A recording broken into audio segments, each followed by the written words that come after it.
When highly experienced professionals take a welder qualification test, over half of them fail.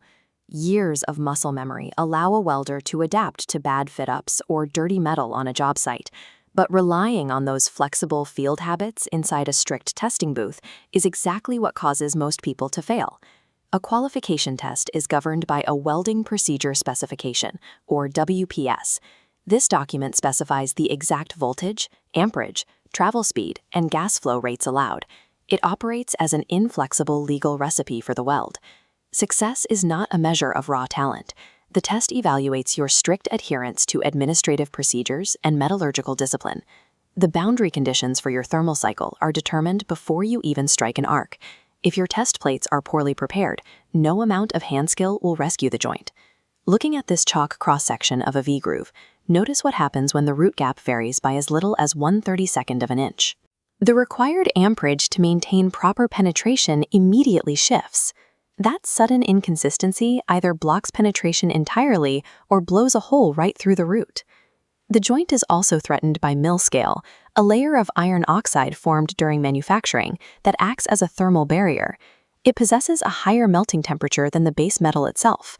To eliminate that barrier, you have to physically remove it.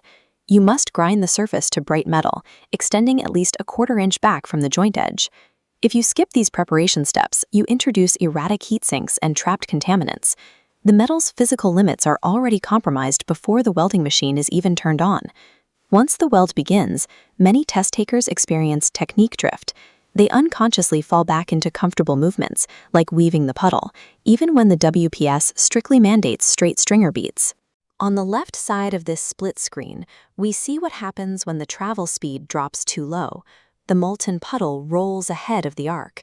This creates a thermal barrier that blocks the arc from melting the parent material, causing a defect known as cold lap, or lack of fusion. Over on the right, maintaining a crisp, consistent travel speed keeps the arc directly on the leading edge of the puddle, driving the energy straight into the root. Contact tip to work distance is equally critical. What happens to the shielding gas envelope when the nozzle is pulled too far away? The gas coverage breaks down immediately. Atmospheric nitrogen and oxygen rush into the liquid steel, filling the weld pool with porosity. Let's test your visual inspection skills. Look at this completed plate. We have 3 distinct defects: A, an overfilled cap, B, trapped slag at the toe, and C, a stray arc strike outside the V-groove. Which of these guarantees an automatic structural rejection? The answer is C. That stray arc strike rapidly heats and quenches the localized parent metal. This forms an extremely brittle, untempered microstructure called martensite. It acts as a massive crack initiation site, compromising the entire plate. A qualification test allows zero margin for these microdeviations. A single lapse in spatial awareness or arc control permanently destroys the coupon's structural integrity. Passing the test requires a shift in perspective, treating the qualification as a highly controlled mechanical workflow.